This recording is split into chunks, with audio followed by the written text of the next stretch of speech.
welcome to On the Beat, the podcast that uncovers full frontal male nudity in cinema. My name is Laura, and I am joined by my turkey, Ryan. What do you mean by turkey? Because it's like Thanksgiving, Tomsgiving, gobble gobble. Oh, right. Tomsgiving. When is Thanksgiving? As the time of this episode coming out, is it the week after? Soon. Real soon. Don't you worry about the dates. Yeah, I love how it's just kind of like, look, I don't need you to explain to me the exact date. I think it's like the 28th or something, isn't it? All you need to worry about is right now is Tomsgiving, and Tom is giving us, Stuart, A Life Backwards from 2007. He is, yes, he is. Which is a biographical film, Mm-hmm. or as Tom Hardy and Benedict Cumberbatch like to call it, a murder mystery. Cumber Swatch. It's a murder mystery? I don't know why they say that, but they found it very amusing in interviews to call it a murder mystery. I guess it's a... Even though this man actually did die. He did, yeah. This is a real tearjerker. It's a real, like, the thing is, like, we have this film that we're covering right now, and then I can see what we have coming up. And it's a pretty rough holiday season for us. Yeah, it's going to be very sad and very sexy. Yeah. As usual. Get your tissues out for both reasons. Yeah. Certainly if you're a boy. A woman would never use a tissue, would she? Like dab herself off? Goodness. Has that ever been a thing that you've Not ever that done? No. As a female? No. Wow. Okay. Didn't think we would be going here. Okay. We're going back to the 1950s. We already know this. We're just going to go back to 2007. Stuart, A Life Backwards stars Tom Hardy as Stuart Shorter and Benedict Cumberbatch as Alexander Masters. Yeah. And the film was directed by David Attwood, but we'll get to him in just a moment. Okay. Well, I tell you the synopsis, pulled from Letterboxd, which is... This annoys me because it just starts weird. Okay. Story about the remarkable friendship between a reclusive writer and illustrator and a chaotic homeless man whom he gets to know during a campaign to release 2 charity workers from prison. Oh, is that it? Yeah. Okay. I don't know in what way Benedict Cumberbatch's character is reclusive at all. He has a lot of friends and a lot of activities. I remember the story of those charity workers who got arrested. The Cambridge 2? Yes, I remember that story in the paper. Now, obviously, Stuart Shorter, I don't know if I ever really knew about him in the media. I don't know if that ever really was a thing. Right. But certainly the story, I didn't know he was an illustrator. Alexander. Didn't realize he was an illustrator. That was all of the illustrations in the film were his. Yes, I get that now. Did you know that? Well, no, I figured it out from what you just said. You got it. I did wonder about those animations. Those animations are pretty cool. They're all right. But I am more interested in the story of Stuart for the most part. Yeah. But yeah, it's so unbelievably sad. Like, so unbelievably sad. Also, there's a little bit of, I think maybe at least with you, a little bit of ambiguity as to, like, Alexander's motives with Stuart at points sometimes. I have seen this movie a couple times, and I came out while you were watching it because there was a part I wanted to watch again. This is the first time I've seen the film. Right. I've seen it a few times, and I think his character is a bit of an asshole. At times. I think he uses him a bit as a project and a bit he shows off a bit. Like, oh, look at my wild friend. Look at this project I picked up off the street. Here's my wild, intimidating, poor, homeless friend who I'm writing a book about because he's so interesting and... he's so parallel to our lives as middle-class creatives and intellectuals and He's stuff. like a party trick. Yeah, it's a little bit like that. I don't think it ends up that way, but I do think that he uses it that way. But I did understand kind of your apprehensions as to, like, his motives. But the thing is that he's he is earnest. He is. It comes across honestly and affectionately with Stuart, because Stuart's not a. He's not he's not like, the thing is he is steeped in intellectualism himself. Yeah. Like he has a decent head on his shoulders, and the things that hold him back is he has muscular dystrophy, he's an alcoholic, and he also is addicted to heroin. So those things set him back quite considerably. But he's street smart, he has an intellectualism about him, he's obviously quite well read, but obviously he has a lot of demons inside of him that he needs to struggles with. Burn out of himself. Oof. But before we get there, why don't you tell us about David Attwood? David Attwood. Who we lost this year in March. We did, yeah. He passed away from his fight with Alzheimer's. Ooh, which is that's a shame. The worst. It is the worst. Well, but he was a British television and film director. He made the Peabody award-winning TV miniseries Shot Through the Heart from 1998 and the TV miniseries To the Ends of the Earth in 2005, which got 6 BAFTA nominations. Now, he's mostly known as a TV director, let's put it that way. Bunch of TV, loads. He directed 18 episodes of The Bill, which I quite liked. But let's start and look at his filmography. So we have Wild West in 92, Saigon Baby in 95, The Fortunes and Misfortunes of Moll Flanders in 96, Shot Through the Heart in 98, Summer in the Suburbs 2000, Fidel 2002, The Hound of the Baskervilles from 2002, Breaking Through from 2003. I think it's also called On Thin Ice as well. It has a couple of titles. To the Ends of the Earth from 2005, then Stuart, A Life Backwards from 2007, and then Blood and Oil in 2010. But like I said, he was mostly a TV director, but obviously by the time he started getting sick, he was not making much in the way of that afterwards. Yeah, that's true. I wanted to double check that To the Ends of the Earth was the film that Benedict Cumberbatch was working on where he got kidnapped and robbed. And I didn't realize that David Attwood had directed that. And he was like, I'll work with him again. Not that it was his fault. David didn't kidnap him. Well, no, it's not that he didn't. It's not that he didn't work with him again. Stuart Life Backwards didn't come out until 2007. To the Ends of the Earth was in 2005. So there was the kidnapping before Stuart Life Backwards? Yes. Oh, okay. I see. Well, obviously it wasn't, he didn't obviously blame him for that, the kidnapping. No, because, I mean, how could he? That would be messed up. Unless it was Attwood that put him in the boot of a car and exactly. drove him around. So like, we're going for a party ride. It's like, okay. David. David, no, David, please. I'm sure it was very traumatic for him. We're gonna talk a lot about trauma because of this film, considering how much trauma is involved in our characters in this film. Yeah, but also with the actors. So I feel like a lot of people might probably know already that Tom Hardy battled alcoholism and drug addiction in his early years, in his 20s. Okay. And he said that tackling alcoholism in this film in particular wasn't a problem. It was mostly meeting Stuart's mother and also portraying someone with muscular dystrophy. Yeah. Because he went to rehab for alcohol and crack cocaine addiction. Right. Tom Hardy himself in 2003. Okay. After he collapsed on Old Compton Street in London in a pool of vomit and blood. And he woke up and thought, this isn't for me.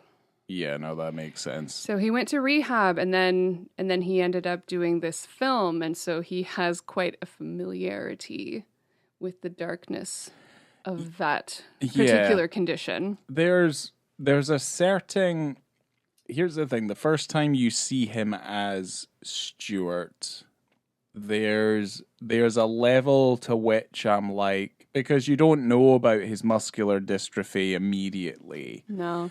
So you're kind of like, okay, so what's Tom Hardy's take on this character? And for me, there's a slight amount of apprehension when you first see him and he's shuffling around the way that he is. And you're like, you're like, is that 100% necessary? Right. You know what I mean? You're kind of like, it's like, is this correct? But the thing is that obviously the muscular dystrophy comes into play like later on in the story, and it starts to be explained the more you start to know Stuart a little bit more closely. Because again, the film is played very similarly to the book. The book is interesting because it literally is about Stuart and his life that's played backwards. So it starts with his death and then obviously ends with his birth, which I think is actually very interesting. Like, how did we get here? How did we get to this point? Which is kind of very film noir. It's very Sunset Boulevard in that respect, you know? Like that poor sucker. Look at him in the pool, dead. It's me, you know, and it's like let's find out how we got to this. How we got to this moment. Because I mean, if we didn't say it already, this is based on a true story. Yeah. And Alexander Masters, who wrote the book, who is played by Benedict Cumberbatch, also wrote the screenplay for this film. Which is, I mean, this film, at least to me, it is fascinating, and I like stuff like this because it's just really good. It's a good bunch of character actors just kind of letting rip. Now, whatever you might say about Benedict Cumberbatch's like portrayal of like Alexander, it's more a case of like, you know, it's written by Alexander himself, so there also has to be a level of honesty that's part of the storytelling here. So it's kind of just like, if we're looking at it from the perspective that we're like, oh, we feel like Alexander's acting a little bit like a prick, it's like, well, the real Alexander wrote it that way. And they spoke on the phone on a regular basis. Yeah. So if he ever had questions, he'd go, oh, what about your glasses? Do you wear your glasses? He goes, well, I don't wear my glasses all the time. Sometimes I don't wear my glasses. And Cumberbatch is like, ? Okay. I don't know what to do with that information. But they were in constant contact. So anytime he had any inquiries, he could be like, dude, what's up? So you're right. Yeah. I mean, he wrote the story. So if he came off as an asshole, it's probably because he came off like an asshole. Right. Because he wrote it that way. It's certainly, like, as a writer, and, you know, I think you're referring to at least, like, one moment in the story. One moment really upset me. He takes Stuart with him to his friend's, like, country house, basically. Yeah. And they're sitting after having, what was it? His convict curry. Awesome. Yeah. It does look like murder, that curry. Like, it's funny because he didn't want to eat it the first time he made it for him. Because Stuart got council housing. And he was living alone. And obviously, Alexander's trying to write a book about Stuart's life. He finds it very fascinating. So he's with him all the time, researching his life, writing notes, and trying to get his stories down on paper. Yeah. And when he makes him he calls it convict curry, the first time he didn't want to eat it. No. And he looks very uncomfortable. And then, you know, he brings him to his friend's house in the country and has him make dinner. Yeah. And it's like a party trick. And I find it so upsetting. Yeah. Because Stuart's such an incredibly genuine character. Yes. And person. Yes, he is. And there's something about, obviously, Tom Hardy's portrayal, because I think we talked about Bronson. It's just kind of like, Bronson's a career best. Like, I mean, I don't know at this point. Yeah, is it this? Yeah, Stuart's very, very convincing. And there's just quite a few facets of his character. Because the thing is that because of the way the story is told, there's parts of you that you are not supposed to sympathize with Stuart, but you sympathize with Stuart. Absolutely. And the thing is that he is a complicated man who has a very dark past, and he is dealing with a lot of very horrible and dark personal demons that have really set him back in life. And it's very difficult for you to not sympathize with him when he has moments where he cracks, where he breaks, where he basically submits to kind of violent outrages and stuff like that. And it's kind of, certainly when he's diving, like Alexander's diving into the story of Stuart to try and like plow these bits of information from him, he's very apprehensive to like let those stories out. But those little tidbits that he kind of puts out there, I mean, one of them, which kind of made me feel a little bit less endeared to Stuart, was he was talking about like child molestation, basically. And there's a lot of secrecy behind what was the one moment that got him sentenced to prison as like a category 1 like offense. And that's kind of bandied about a little bit, and you're like, is this what it's alluding to? And I will tell you this, spoiler alert, he didn't do that. He wasn't effectively the way that's... I didn't even think about that. Maybe it's because I knew already, because I watched it so long ago and I already knew that well, I think it's a really interesting way of putting it together, because you're saying how it's hard. It's like you don't want to sympathize with him, but you can't help it. But the worst of it is from his own childhood, and you do not know what that is until the end of the film. Yes, because the life is being told backwards. Exactly, and I think that's, if you had known about that in the beginning, you would always sympathize, and you would always feel bad. You go, oh, it has to be because of his horrible childhood and sexual assault and all of these things from when he was a little kid. Yes, and he was a disabled boy, and he was bullied, and basically you find out that like the sexual abuse, he didn't commit any sexual abuse, he was abused by his own brother. And that happened for years and years and years, up to the point where he broke, and he's like forcing his mother to send him into care, which consequently going into care meant he ended up in the clutches of a very real predator of the time who also abused him for years and years and years and years, which kind of set him on this very destructive path. Yeah, but the way that the story is also told is that he's like, again, giving out little tidbits, and he starts talking about the kiddie fiddling, and you can see from Alexander's face when he starts kind of bringing it out there, you're like, hold on, what has Stuart done? But it's because he doesn't want to talk about it, because it's 100% he was the victim in the scenario. But it's just something that has stayed with him his entire life and completely mapped out his pathway. So a very kind of self-destructive upbringing that's kind of led him to the pathway that he's in today. And the muscular dystrophy was just something that he's unfortunately just had to deal with for most of his life. So right. Yeah. No, I think that it's a really wonderful way of telling that story, and I think it works perfectly.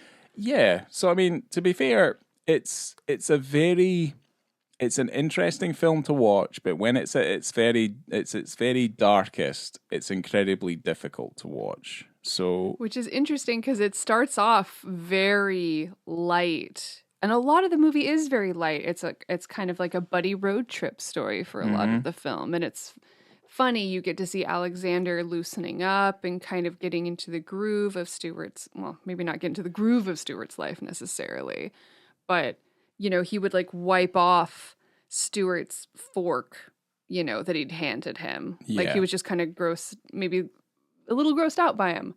And then eventually they would drink out of the same beer can, and they would share cigarettes or whatever. Like they would always be pals. Yeah, because that's like, you're given little tidbits of information about how Stuart lives his life. And I think, to begin with, he's quite charming and he's quite endearing, and I think his intelligence shines through. But the thing is that he's never taken seriously because he's seen as a member of the homeless community who's also an alcoholic, and he's also a drug user. So it's kind of like you don't ever take him seriously. And I think that's kind of the way that Alexander approaches him to begin with. is that they're brought together because they're protesting the arrest of the two charity workers, and that kind of begins this story. But you obviously see that Alexander turns him into a little bit more of a project, because it's a case of just like, even then Stuart realizes himself, he's just like, he doesn't want to feel like he's being exploited. But I think that's kind of where a lot of the charm comes in, is that Stuart slowly begins to open up, and he starts to really kind of share a lot of what he is and who he is as a person. So it was probably the best person for Alexander to meet in the story, at least. Who knows what it was like in real life? Hopefully a little similar, because it did make Alexander a better person as well. Because he even said that he was working at the charity because he didn't have to work regular hours, and it was just kind of an easy thing for him to do. Yeah. And it's like, okay, do you care about these people? Do you care about the people who don't have homes, that are looking for assistance, that need help? Yeah. Stuart takes him to his house because where he thinks he lives, and it's in the woods. Yeah. And he's got the little poster of the Cambridge 2 tacked up on a tree. Yeah. In the woods. Mm-hmm. It's like, you can keep your stuff, your flyers and your envelopes at my place. Yeah. In the woods. Yeah. It's really quite tragic, but it ends up being pretty tragic eventually anyway. It does end up being tragic, but it's more about how both of these characters, by coming together, enrich each other's lives. Yes. But the thing is obviously it's very difficult for Stuart to stray from the path of self-destruction that he's set himself on, because that's what all he's kind of known, effectively. And the thing is, I do quite like about the story is that, you see him drinking an awful lot. I mean, that's okay. But you never, ever see him taking drugs. You see drug paraphernalia, but you never see him actually taking drugs, as far as I'm aware. He's a private boy in that respect. Yeah, and I guess like there's maybe an element of shame that's involved in that too, where he's just like, he's not going to do it in front of anybody. Well, exactly, and that's also comes back to what annoyed me when he took him to Norfolk. He also, this ties in a bit to the penis scene. Well, it ties in quite a bit to the penis scene, but yeah. He takes him to Norfolk after he was told by the magistrate to not leave the city. And he goes, I can't go to Norfolk with you to hang out with your friends in the country because I have to stay here because the judge said so. Yeah. And he takes him anyway. I'm like, dude. Yes. I think yes and no. I mean, he's also... know. Yeah, I just think he's an asshole at this point. That's why. But it's kind of like... It's definitely about enriching this man's life, though. Like, it's definitely about that. Plus, he also had a car. He did have the car. You know what I mean? Because Cumberswatch in the movie can't drive, and even Stuart's just kind of just like, how can you not drive? But like Stuart doesn't have a license either, so he has a car somehow, but he doesn't have a license, and he doesn't drive anywhere he doesn't drive anything over 30 miles per hour. Yeah. Even on a motorway. So. Well, he drives in the correct lane, at least. Yeah, I mean, he seems to be doing okay. He's not being caught by the police. I mean, again, like, it doesn't really matter if he gets caught by the police. I mean, he's already been to prison like 31 times at this point. Yeah. Yeah, he sure has. Yeah. I have all these notes about the beginning of the movie, and we haven't even... Maybe we're doing it backwards, as it should be. Yeah, I don't know. Then we're telling it forwards. It's like the film is like this. It's like like you said, it's like a buddy comedy road trip, tragedy. Odyssey, tragedy, because what kind of ties immediately into like the Dick scene is that everything seems to be going all right. Like, everything seems to be going okay. Like, everything's on, like, an even keel. Yeah. And people seem happy. The campaign is going fairly well. The book writing's going well. Stuart seems to be happy enough and thriving, and he's got his own place. And he's making delicious sandwiches with deep fried chicken and ketchup. Well, that's bacon. That was bacon? Yeah, it's bacon. It's a bacon sarnie. That was a bacon sandwich. He put raw chicken in the fryer. That wasn't raw chicken. That was bacon. That's gross. That was slices of bacon in the deep fat fryer, and they curled up. That looked disgusting. But it was supposed to look gross. Yeah, I mean, it's meant to look disgusting. But yeah, it's kind of covered in tomato sauce as well. Well, he asked him brown or red sauce. And he put it on a CD. Because he didn't have any plates. He didn't have any plates. Yeah. That's one of the most famous clips of that film, and it's really funny. Yeah. But, yeah. He makes the greatest noises. I wrote that down. And I know that it's probably not it's not a great thing to say. Because, it might be because of his condition or because of his alcoholism, or it might just be part of his personality, but he makes all these really interesting noises. I think it's all very involuntary. Yeah. So I don't think he's like, I don't think not like he's wheezing or anything. But when he's making the sandwich, right? Mm-hmm. And he's squishing it down. Yeah. And he makes this kind of moany noise. It's funny. It's probably because his body is kind of... Don't make me feel bad with what you're going to say. I guess not, but he's not acting. He's not comfortable. These are acting choices, okay? And his acting choices made me giggle, and I liked them. Yeah. Tom Hardy does not have muscular dystrophy. No, he doesn't, but he probably met a bunch of folk who have muscular dystrophy, and he kind of reacted to that. Yeah, he's very good in this. Tom Hardy. What a treasure. He is. So back to the story and where we are. So basically the film, you think everything you think is going relatively quite well, something very dark happens, and this is what our Dick scene is. Right. So Alexander is at a dinner party. Yeah. And he's drinking wine and he's talking about Stuart with his friends, and he sees a helicopter go past. Yes. And they all kind of look up.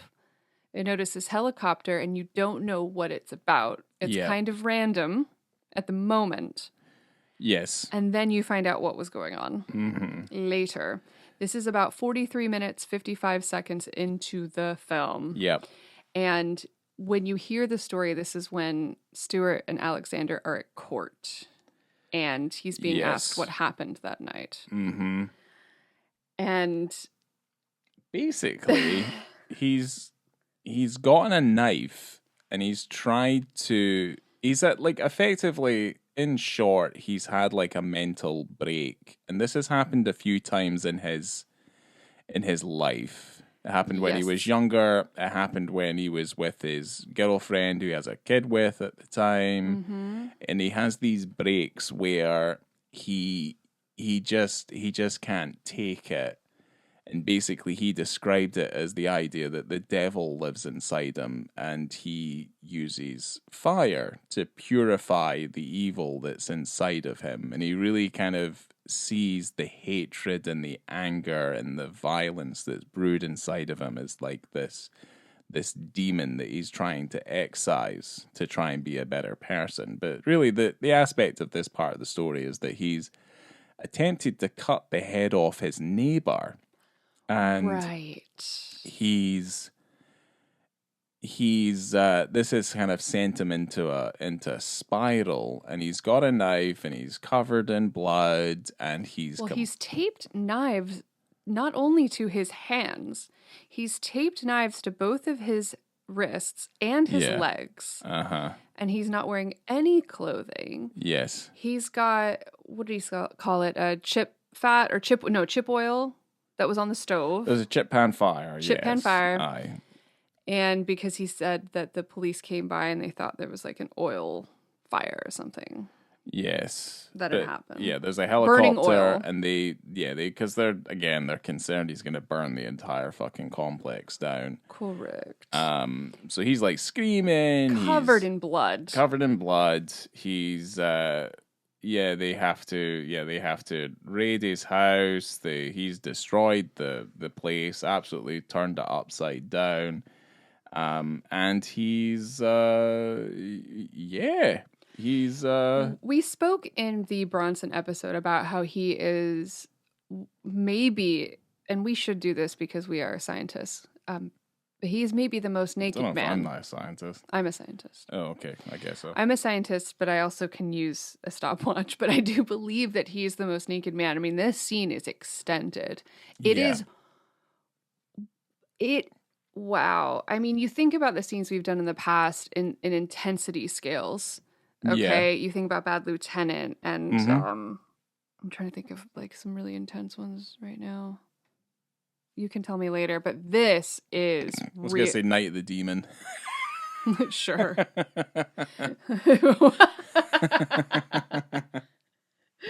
Sure, why not? Yeah. Stuart Alive Backwards, Bad Lieutenant, Night of the Demon. Really intense penis scenes. Yeah. But man, I mean, you just know this character and you're seeing a part of him that Alexander's not actually seen before. Yeah. Alexander's never seen him really, really break and really break down. And it's really upsetting and really sad just for him to see his friend tell the story where he's saying it was the anniversary of his brother's death. But you don't know what that means at that point either, because you don't know until the end of the film that his brother was the one abusing him as a child. Yes, because you get hints because of Stuart's sister. Right. Because you find out that the brother killed himself and took a certain amount of pills that ate away at his internal organs and caused him extreme agony and pain, to the point where she's like, I'm glad he suffered like that, without ever knowing exactly why she feels that way about her brother. But then you do find out that she was also abused by her brother as well. So yeah, and she was saying how she feels like they're quite similar, and she will be the nicest person in the world 1 second and then fly off the handle the next second. Yeah. And it's just because of how they were brought up. Yeah. Or not how they were brought up maybe necessarily, but more what happened in their youth. Yeah, aye. It's it's pretty messed up. It's pretty horrid. It is horrible. You know? It is really horrible, and it is just really hard to see because this is the only penis scene, but this isn't the only scene where you see Stuart absolutely losing it. And it's really rough. It is rough. Because when he's telling the story and he's so calm and he just looks so remorseful. Yes. And he doesn't want to tell these stories, which is where Norfolk comes back in, where Alexander's... Are we done? I don't want to jump back into what annoyed me about the Norfolk scene. Yeah, no, story. I think we covered it relatively quite well. But it's kind of Pat just like, yeah, but it's also kind of like, there's also another element of the Alexander story where it's kind of just like he's trying to get this information out of him because it's all about excising things from inside of Stuart in a way to help Stuart. Now, whether or not we believe that or not, that's kind of down to how we feel like tonally or morally we feel like certain moments in the film are depicted. But I feel like that's kind of the intention. And he's just like writing it down because that's as much as what it is like one way of being able to cope and deal with your problems is to, one, talk about them, and two, and write them down and have them there on paper as well. So, yeah, but either way. Well, it's definitely after this particular incident where Alexander gets to hear this story of what happened and how he tried to cut off his neighbor's head with a bread knife. Yes. And he said he would have done it too if he hadn't moved. And you see the look on Alexander's face where he's having a drink at a pub with his friend after him not going to jail. And he's on probation. Yes. And they're celebrating. Mm-hmm. And he's hearing his friend tell him how he would have murdered this guy if he hadn't moved. Yes. And you see his face actually kind of click into gear and going, oh, okay. Yeah. This is, I hate to say a dangerous man, but kind of a dangerous man that he is hanging around with and he is in very close contact with, who can flip on a dime and who he trusts not to do that to him. Yeah. And he's kind of realizing, oh, I'm dealing with an actual person with actual problems. Yes. And it's not just a story. Mm-hmm. This is a real human being. Yeah. Yeah. And I think, well, I thought this is where he kind of realized that he should be treating him with a little bit more care and not as much flippancy as I feel like he did. But then he did take him to Norfolk and he's pushing him to tell the story of the very first time he was arrested. Yeah. Which bothered me a lot because he goes, it's Thursday, Stuart. You told me you would tell me the story on a Thursday. Mm-hmm. And Stuart is just in this really sad, quiet voice going, please, Alexander, please don't make me tell the story. Because he's with his other friends. Yeah. He doesn't want to tell the story. Well, it really paints him out as like as a psycho, which is what he refers to him as when he first introduces himself to Alexander. Yeah. So that part really bothered me. And he goes on to say how, oh, he only wanted to tell the story on a Thursday because that's when he get his dole money and he could buy heroin. So if he does tell the story, he can at least have heroin to make himself feel better. And he tells that to his friends. Yeah. I'm like, dude, chill. Yeah. This is a private thing, and you're bringing this man into your life, into these other people's lives. Like, be respectful. But I do think he regrets trying to get him to relive those moments, though, when he does actually tell them, because they're more horrific than he could have imagined them being. So, there is that. But I think, what you end up with is a film that is a celebration of, a man who faced great adversity. He had a lot of problems, and along the way, he is celebrated eventually, and it's celebrated in such a small way that's not only charming, but it's like it goes to show the amount of people that were affected, by him and his presence and stuff, which I think is actually quite nice. I totally agree. Yeah.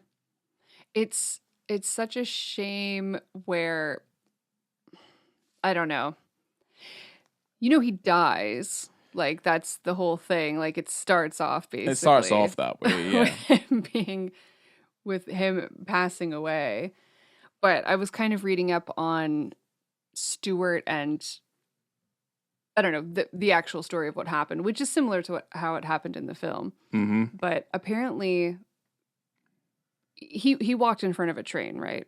Yeah. Like, that's the story. Mm-hmm. But there was an overall kind of lack of evidence that Stuart purposely walked in front of the train, with the coroner's report stating that it was kind of contrary to how his body was positioned at the time of death. This is pretty dark, sorry. But okay. But there are hints that suggest that Stuart might have intended to die. And I guess he had a long history of attempted suicides. Yeah. And his sister had mentioned in an interview once that Stuart had let her know that if he were to ever actually commit suicide, that he would make it look as if it was an accident, because he felt like it was just too much to bear for his own mother to have two sons commit suicide. Mm. So he didn't, even though the one son was, well, a piece of shit. Right. Yeah. It would be too much. Yeah. No, I understand that. It's It's just such a shame, because it's like the Cambridge 2 get free and things are going really well and everything's on the up and up, and his sister got married and he was able to go to her wedding, and then it was just his time, Yeah. Yeah. And it's a bummer. Yeah. Doesn't that fill your heart with whatever? Isn't this such a lovely episode? Well, I did think it was funny because I've seen this a few times. I knew what it was like. I paused it at one point because I was like, I need to finish this later. It's too much. It's all too much at once. Yeah. And you started watching it, and I heard you laughing and laughing and laughing in the beginning of the movie because it is funny. There are some funny parts in it, yeah. But when I came out and asked you about it, you go, this isn't a funny movie. No, it's very far from being funny. Yeah, it's not funny at all sometimes. But I do like, the animations mixed with, the storytelling. It's very amusing. And him telling about his crimes with his friends, the menthol cigarettes and stuff. You guys have seen the film. It's very funny. Would you like to hear about the accolades and awards that this did not get? I'm sorry, it didn't win anything. It didn't win nothing? Well, Tom Hardy was nominated for Best Actor. Okay. At the BAFTAs. Mm-hmm. But he lost to Andrew Garfield in Boy A. Which is also a very sad film. Boy almighty. It was a dark year in 2007. Yeah. That's a dark year. All right. Well, there you go. That's a shame. Let's move on. Yeah. Do you have anything else to add? No. I feel like we have followed in the tone of the film and tried to make some things funny. But it's actually very difficult to make things like this funny. It's very difficult. Not everything has to be funny, and I think that's okay. Let's just be serious and dark. We're a dark and serious podcast now. We are now. Yeah, we don't even. You guys cry. Yeah, you gotta cry sometimes. You know what? It's not been a good end of the year, so we need to cry. Yes, we need more tears. We actually probably don't. We probably need things to lift us up instead. Probably like because this next month's gonna be rough if that's what you're thinking. It's gonna be real really rough. Actually is. Yeah, but I love the films we're doing next. Yeah, and it's gonna be fine. They're wonderful films. So, why? Dog just farted. Do you smell that? I don't. I have bad sinuses. Jesus fucking Christ! I can't breathe through my nose. What's almighty? It's a blessing and a curse because I can't smell delicious things, but I also don't have to smell farts. Yeah, I was gonna say like that fart is not delicious in the slightest. Fresh baked bread. Oh, I don't smell it. Oh, okay. Well, that's I also don't smell a fart. Well, yeah, his farts don't smell like freshly baked bread. I'm specifically not going to breathe in through my nose. I can smell. They smell like meat. He had a lot of treats today. He went to the vet, and he's a healthy boy. It does. It stinks of something unnatural. But because he's a good boy, he gets extra cookies at the vet, and then he farts up a storm. There you go. He does. Is that a lighter note for the end of this? Why don't you go? Can we talk about our dog for the next 15 minutes? Maybe we could. He's very handsome. Yeah. And he's a good boy. And I'm also very hungry, so I'm also annoying. kind of just like, I'm ready to get this. I am going to go into my ratings. I'm going to start. Thank you very much. 5 stars for visibility and context. The scene where Tom Hardy is nude in this film is very raw and very upsetting and very sad and very dark and exciting because there's cops and knives and blood and screaming and fire and it's intense and it's helicopters and there's wind and it's horrible. But good God, I mean, you just have a man screaming with knives taped to his hands and he's just screaming. He's just screaming. And you're like, God damn, like, what the fuck is happening? It's very visceral. It is. And it's a lot more probably animated. Felt great to do as an actor to just be standing there and just start screaming. Probably feels awesome. Yeah, potentially. But like if we compare it to say like a Bad Lieutenant or something, like it's he's just crying. It's just less than it's just slightly. Well, I wouldn't say like less intensity, but the action itself is a little bit more subdued. It is less intense because he's just like, just like, oh, that's sad. You're just like, yeah, that's really sad. This is sad, but good Lord. Yeah, it's pretty fucked up. Yeah, it's wildly intense. But yeah, I'm kind of on the fence. I'm like, is it a 4.5 or something like that? And I'm like finding it hard to justify anything but a 5. So I'll just probably agree with you on that one. I mean, if you want to split up, visibility would obviously be a 5. Context, I don't know. I think context is a 5 too. Yeah, but we've had this argument before where we've been like, because then you start questioning the meaning of the word context, and it's kind of like, well, this is within the context of this story, this makes sense. Yeah. So it's kind of... It's not just a pushed in random bit of nudity. And it's also one of my favorite types. No. Where this is not... has nothing to do with sex, sexuality, has nothing to do with anything like that. Like, this is out with that. Like, it's not...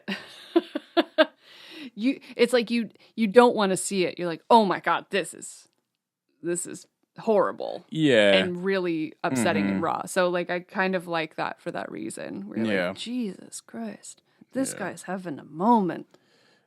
Yeah, I mean that's the very least you can say is that he's having a moment. It's not fun like buttering yourself up and beating up some prison guards. Yeah. It's not fun like that. No, there's no aspect of this that's fun. Like, I mean, we kind of have to just put it out there. But look at Tom Hardy. Look at Tom Hardy from this. Literally, Bronson is the next year. There is a little Tom Hardy here who's pouring out his soul. And then you've got Tom Hardy playing Charles Bronson in the next film. That is wild. Give him an award and give him the Sun and Stars. He's such a good boy. Okay, sorry. Would you like to read the film? Yeah, what do you think you would give the film? 4. 4? I gave it 4.5 because I liked it slightly more than you did. I mean, I can be on that same page. It's just so sad. It's very sad. But it's a great movie. It's a great film. It is good. There are certain, because we've not really spoken about like how the film looks or... It looks like a TV film. How it's put together. Yeah, the film itself, like the way it looks, it's relatively quite unremarkable. But we watched it on HBO and we had it in the highest quality possible that you could get. I don't think the film is particularly easy to access either. We're lucky that it's on HBO. Yeah, it was bought by HBO for it's the TV film was bought by them. So yeah, it's been on HBO forever. Yeah, so it's probably where it's going to stay. It's not DVD going anywhere. Is expensive. It is expensive, but then it's kind of just like you don't. Like, I wouldn't probably want to see the DVD version because it would just look worse. And that's not to say the film looks, like, terrible, but it tells the story, and that's kind of really it. There's nothing really particularly remarkable about the filmmaking here. It's kind of more that it's like a quite astute, just very intricate, like character study based on a true story. So really, it doesn't need any of the flash or the bang to tell this story because there's enough that's been supported by the cast that you don't really need to faff around with it too much. Yeah, you've got a great character study, a great character story. Like, I don't know if I need to see the Nicholas Winding Refn version of Stuart: A Life Backwards. No. You do not. I'm happy with this. This works. And it's, our young boys, our young Hardy and our young Cumberbatch, and they're really killing it. I mean, sorry if you're working in a movie opposite Tom Hardy, you're not going to look as good. And Cumberbatch is great. Cumberbatch is great, but he's good, Tom Hardy got the best of it. He did, but they're a good double act though in this, and I think Cumberbatch is actually very good in the film. He is great. I'm sorry. And they also became really nice friends during this film. Well, that's nice. I know you know what I love. A friendship story. A good old friendship story. I absolutely love a friendship. A behind the camera friendship story. A behind and in front of the camera best friend story about friendship and love, and it's wonderful. Wow. Let's end on that note because it's nice. Best friends forever. And they got to work with each other again in other films, and it's just so nice. Oh, it's nice. Friends forever. It's all nice. Wow. So happy to do Tomsgiving. I hope we get to do more Tomsgivings. I don't think there are any more Toms. Oh, that's not very nice. But there might be. Oh, okay, good. End it on a nice note. Happy Tomsgiving, everyone. I hope that you watch both of these films back to back with your family, and you guys will be closer and more best friends than ever. And coming to you from the Cock Tavern. Run yourself a bath of gravy. Oh my gosh, bath yourself in gravy. Tis on the this season Tomsgiving. for gravy. Tis the season for the gravy. Absolutely. Mm-hmm. Gravy. Turn it off. Oh, I've been Laura. And? I've been Ryan. Yeah. Now I'm going to switch this off. Okay. It's been nice. It has. Nice.